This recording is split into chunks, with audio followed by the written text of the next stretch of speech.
denture niyo?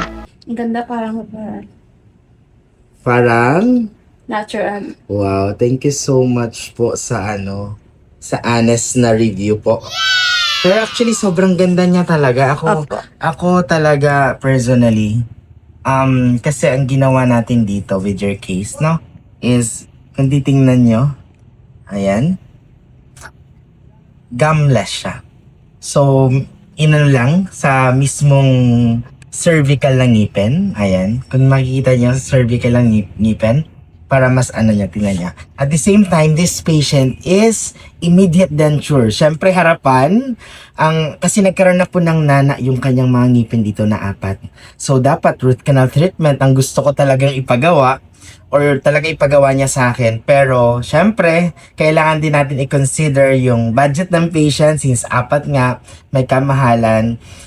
Di ba ma'am, before tayo mag-decide, talagang inano kita na, ma'am, it's for root canal treatment, kaya pa mas-save.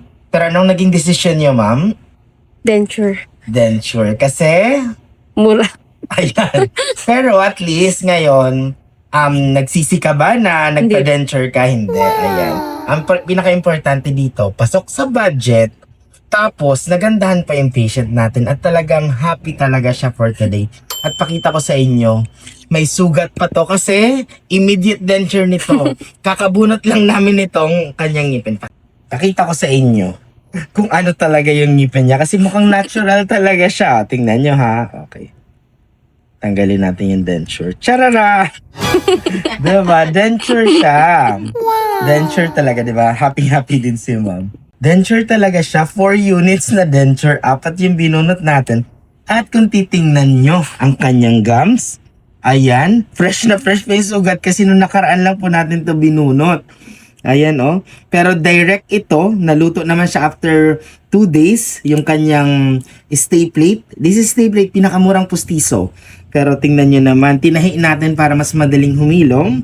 And ilalagay natin ulit, tingnan nyo. Nga po, konti. Ayan. Diba? So, ayan. Mga katuts, ang ganda na talaga ng kanyang ngipin. So, ayan mga katuts, sa mga nagtatanong dyan, pwede ba magpapustiso pag nabunutan? Nasagot na po yung tanong nyo. Kasi, ang mga pasyente po, lalo sa harapan at nagwo-work, kailangan ng ngipin, talagang nagpapa-denture na sila agad. Pero, parati kong sinasabi, pag immediate denture, luluwag pa yan at masakit since may sugat pa.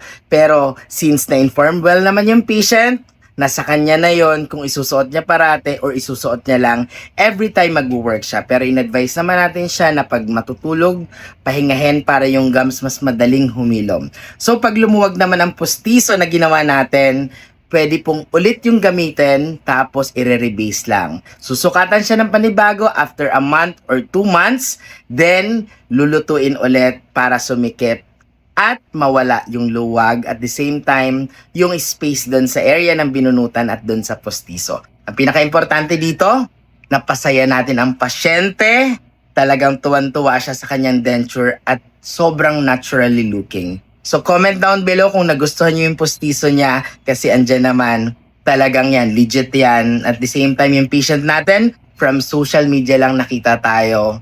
At mga katuts, yun lang. Thank you and don't forget to smile! Ayan. Kung makikita nyo mga katuts yung kanyang denture, itong 4. Ayan, yung 4 na denture. This one, pakita ko na.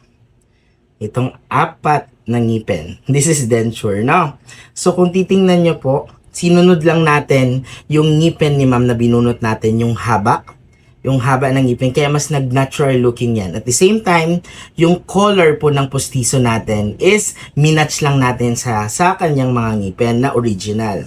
So ngayon, yung harapan, dapat mas lighter ito compare dito sa pangil hanggang dito sa bagang. Kaya kung mapapansin nyo, mas yellowish to, mas lighter to. Pero yan talaga kahit sa mga normal na ngipin, original na ngipin, ganyan ang naturally looking na color. So, ayan. Thank you.